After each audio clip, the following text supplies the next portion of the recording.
Hello, my name's Noah, and I'm currently studying at AIE on the Melbourne campus. I'm currently studying second year in game design, and at the moment we are underway for our end of year project, major project, where we're making a large scale game for a student standard, I guess. So it's a team of, we've currently got a team of 10, two designers, including me, six artists, and two programmers. So we are making pretty much a full game. Obviously, not too large of a scale, but it's, still going to be playable from start to finish and, have some decent substance to it. So I thought I might show off some of what we're working on at the moment. We'll start off with, we had to do a prototype for the game, so just to show off like what the concept is, just a short and sweet preview of what the game will be in the end. So we put together a prototype, which is just like essentially what we ended up making was like an arena where you can control your player character and you get to fight some of the enemies in our game. And it shows off sort of the gameplay mechanics and how the combat will work. The game is called Absorb, and you play as a character who is essentially a deity of some kind. And there's a lot of sort of story that I won't go into, but you're an all-powerful kind of deity, and you had a hand in creating the world and the sort of inhabitants of the world. And you have your main sort of power and mechanic of the game is that you can absorb other enemies' attacks and use them against them in a combat scenario. And there'll be different enemies that you can absorb different kinds of attacks from, and you can use them against other enemies that are weak to those certain attacks. So that's the main sort of mechanic and sort of combat loop there, is you want to fight through all the enemies that you're faced with, absorbing attacks where you can using a parry, and then absorbing the enemy's ability and then using it against other enemies to have an advantage against them. So I'll show off the first playable that we did.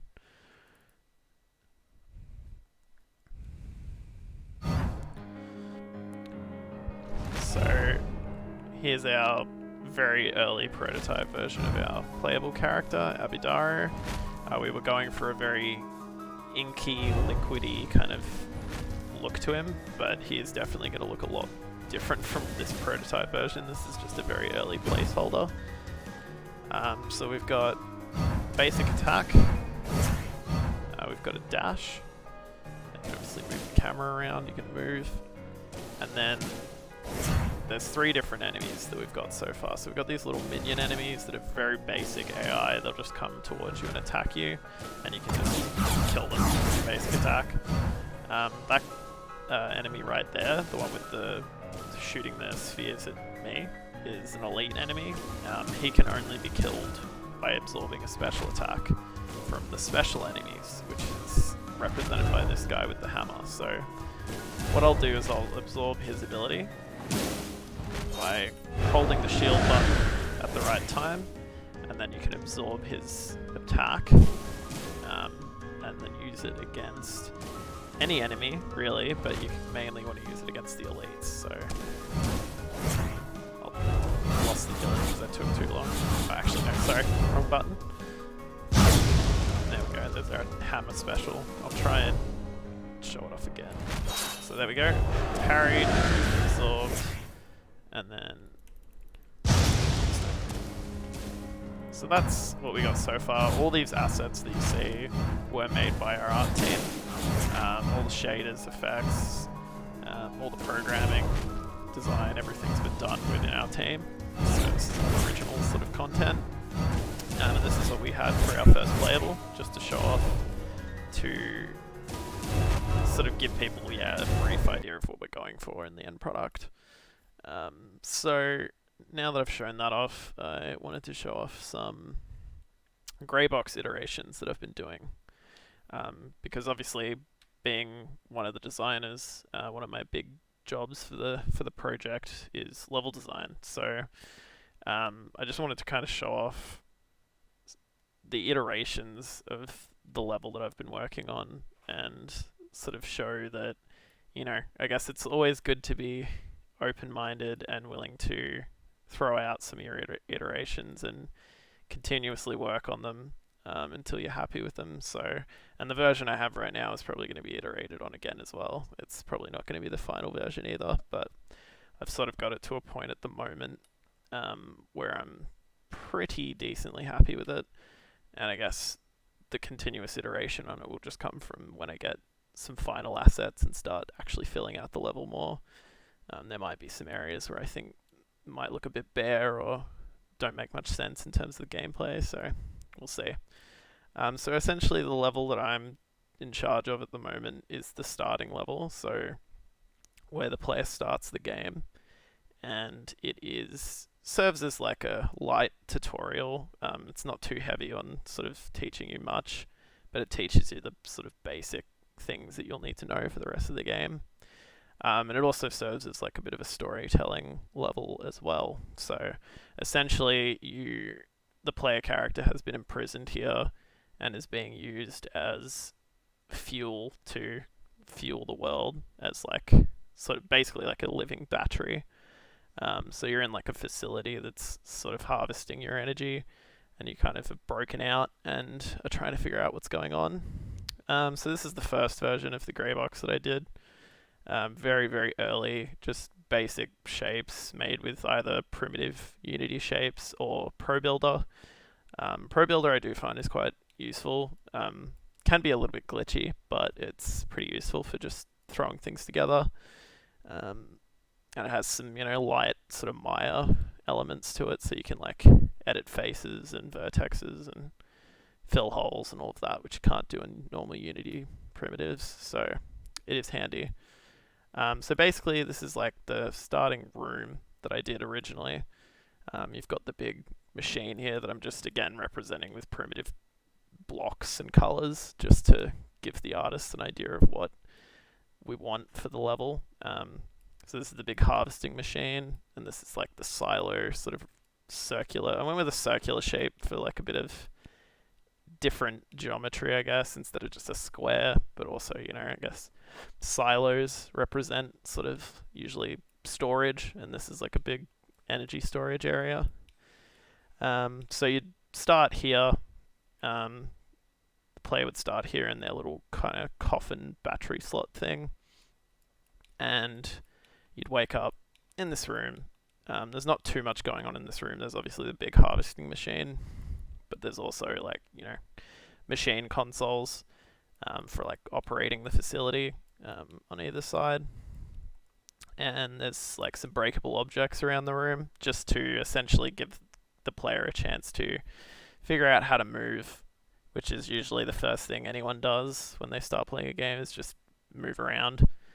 And then if they want to, like if they're playing around with the controls a bit, they'll probably end up finding out how to attack. And I've put some objects around the room to serve as like, a safe space for the player to be able to play around with the attack, interact with something that's not going to hurt them. And that's really all that room served much purpose for.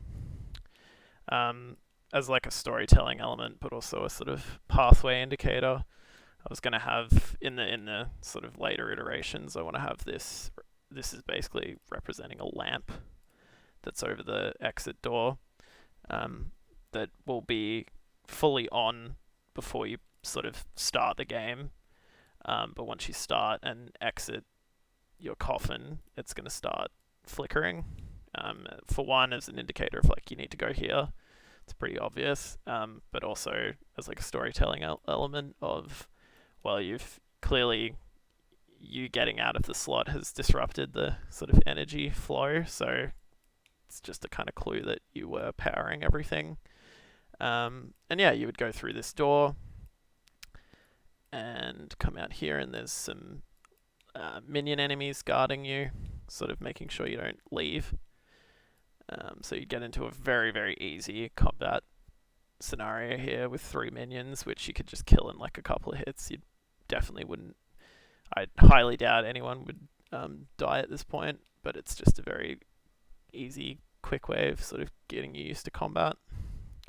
This room's really simple, just has like a few more consoles, and all this orange is supposed to represent this facility is supposed to be huge, but obviously being, a pretty small scaled or scoped game, we can't, obviously make a huge facility building. So to give the illusion of it being much larger than it is, I decided to have a sea of the energy sort of liquid that is being harvested out of the player character act as it's flooded. There's been so much excess of it that it's sort of leaked everywhere and it's flooded the entire facility. This is also supposed to be in sort of a cavern, cave sort of area. And it's flooded the facility, so only the top half kind of remains unflooded. And then you would just come out here, kill these minions, get a quick taste of combat, and then come up here. This is where you'd first encounter a special enemy, and learn how to absorb abilities. So that's the purpose of this enemy being here. Just a single special enemy, nothing else. So hopefully we're trying to teach the player how to absorb attacks, and use their absorbed special attack through a combat puzzle, not a combat puzzle, but just a puzzle. So ideally the player would come up here, encounter the special, figure out they need to absorb their special attack, and then use the special attack on this switch. Originally this was a switch, but this is the first iteration of the grey box. It's changed since then. And then they would hit the switch with their hammer ability, and it would extend these sort of bridges, stairways that would come down, and then you'd be able to exit the facility here, and that'd be the end of the tutorial. This was an incredibly early, really rough sort of throwing paint at the wall idea that I had for the level. I knew this was not going to be the sort of end result, and I'm glad it isn't, because it's definitely come a lot further than this since then. So I'll quickly just move on to the next iteration. So this was the second iteration that I had. It's not too much different, but there's a couple of extra elements in here. So the starting room hasn't really changed much, except for the addition of a door that opens when the player absorbs it. So as a way of teaching the player that they can absorb things. So there'd be sort of the liquid energy that is being harvested from the player that powers everything would be running through this door, and it'd be visually obvious to the person playing that that's the same thing. So it would kind of hopefully get the player to absorb the door through just playing around with the controls and figuring it out, and then when they absorb the energy out of the door, it opens, because it's not being powered anymore. So that would be a nice little way of teaching the player what they can absorb, but also acting as a door. So they'd come out, and again, just the minion enemies are here. Not much has changed in this room. The only real addition I've added to this is there's now sort of these broken elevators, which again just kind of allude to this sort of much bigger facility that was here, but obviously it's just clues to that it was there. We don't have to actually model it and construct it. So that's really all that was added there. This next floor was iterated on a little bit as well. I wanted to, again, this ties in with the story, but I won't go into too much detail, but essentially your player character, and there's a counterpart to you who's just as powerful as you, but he's a sort of yin and yang sort of thing with the player character and the, villain in quotation marks, but they're both supposed to be very ambiguous moral sort of people, so it's not really straight cut villain and good guy. But the other guy is just as powerful as you, and you both kind of served a purpose in creating the world and the inhabitants. And essentially, you both are the people who create the inhabitants in the world. So this is an area that was going to show off like they're in test tubes, so obviously it's like, they're being created. They're not just sort of born. They're sort of all artificially created from something. So it's again just alluding at some story hints. And this is where it'd be a bit more natural as well, I thought, for you to, because the special enemy will need to respawn consistently, because if the player kills them with their normal attack, they won't be able to leave the area. So we'd have to have the special enemy respawn consistently. And I thought it might be a bit of a more natural way for that to happen if it was coming out of like a test tube that's kind of just churning out more enemies once it's killed. So yeah, that's really all that is. And then I also added, when you absorb the hammer ability from this special, you can hit the switches on either side with the hammer special ability, and it'll extend the bridge, and you can leave. So there wasn't heaps of iteration from this one to the last one, but just more sort of like either storytelling elements or hints at like a larger level, like the elevators and stuff. So I will now move to pretty much the current iteration of the grey box. So this is the area by itself, but I will also at the end show the area attached to the rest of what we have for the game at the moment. But this is the area kind of isolated, so I did some really quick and dirty terrain editing in Unity just to sort of represent the cave. So this is just some really simple terrain editing, just to be like, yep, there's cave walls, there's a roof, and there's like some, stalagmites or tights. I don't remember what the bottom ones are called, but rocks sticking out of the lake. Starting room, again, hasn't really changed. It's got some more final assets in it. Like we have some barrels that one of our artists, Kira, made, which just sort of, again, would be sort of holding some like of the energy liquid that's just being stored around here, and you can just knock it around, play around with the controls, and get used to attacking. And then we've got the coffin sort of battery slot. These are all still, they're non-textured assets, but they're pretty much finished models. But it's just good to get them in there to just see what, the level's going to look like in the end. We've got a really early, again, the play has been completely overhauled. So this is a very different player than what we had in the first playable. And this is, again, this is a skeleton of it, pretty much. It's not textured or anything like that. This is just a base model to represent what it's going to be like in the end. But the starting room hasn't changed too much in this iteration, except for the sort of more final assets that are scattered around, or at least grey box versions of the assets. This is where it starts to get a lot different. So, I mean, even if I just zoom out, it looks completely different to the previous iteration. So you got, the terrain to represent the cave walls. Got some just primitives to represent the roof. And then when you come out the door, instead of it being just another room, it's like a bridge. And I've surrounded the sort of facility, except for the silo starting area, with glass. So you can actually, the player can see out and see that the facility's flooded, but it's not, you can't actually go there, obviously, because it's glass. So, you're still confined to the area, but you can still see out.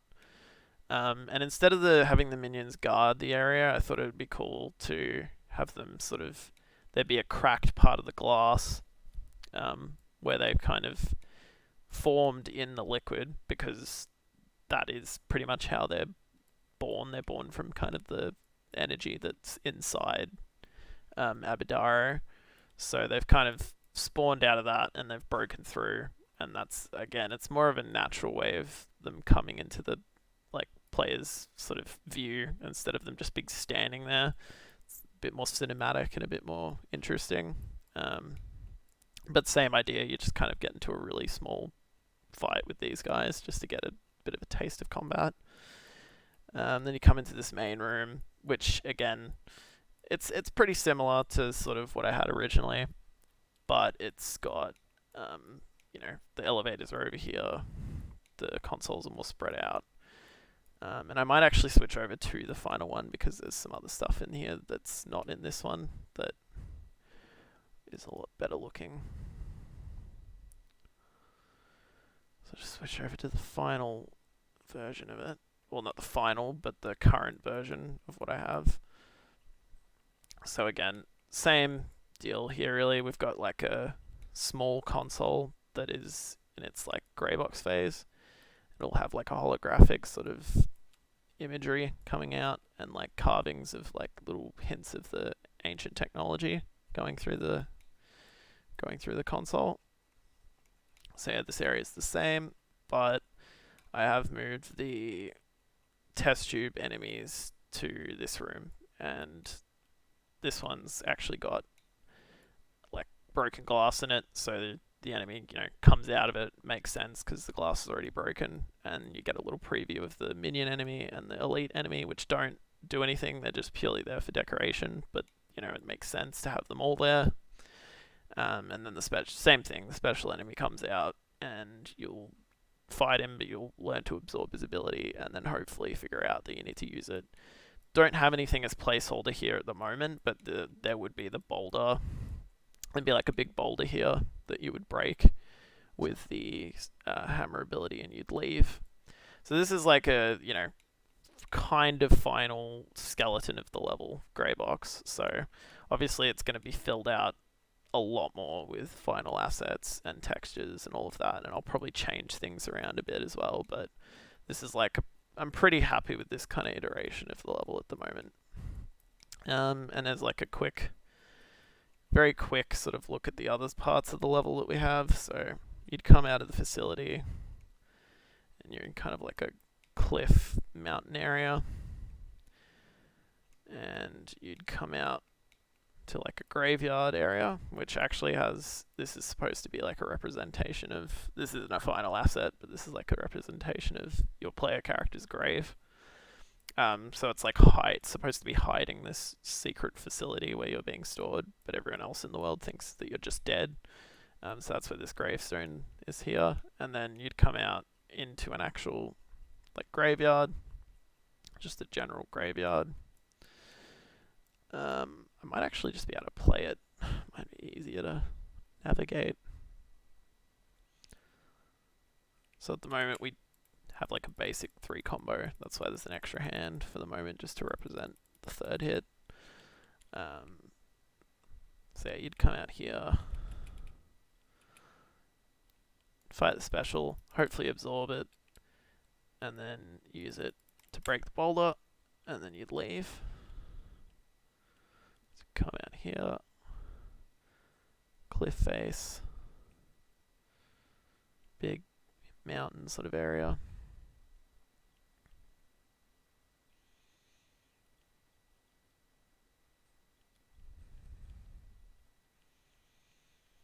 And then yeah, your grave would be here.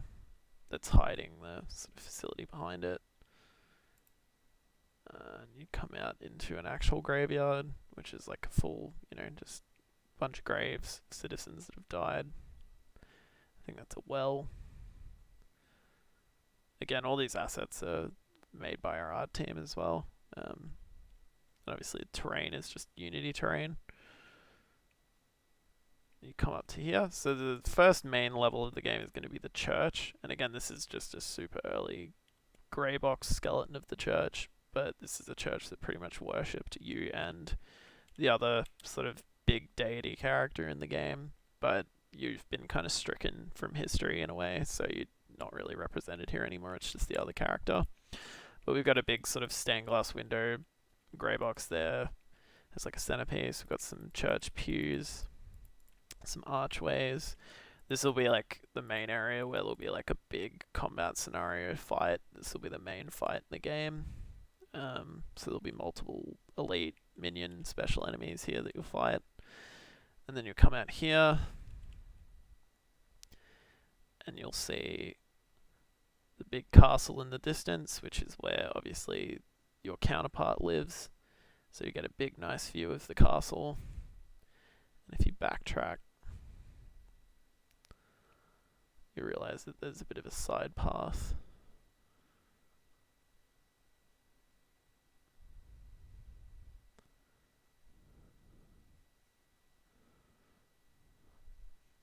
come down here.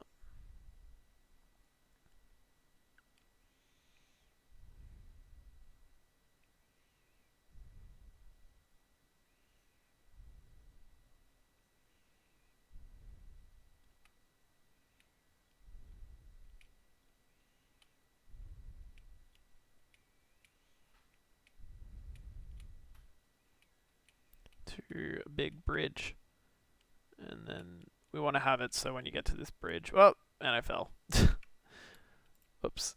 Oh well. Well, pretty much when you get to that bridge, which is over here, we want to have it so a little bit of a cutscene kind of happens where the camera will pan up to the castle, and it's like a teaser for, the rest of the game, because this is pretty much what we have in scope of like what we actually want to make.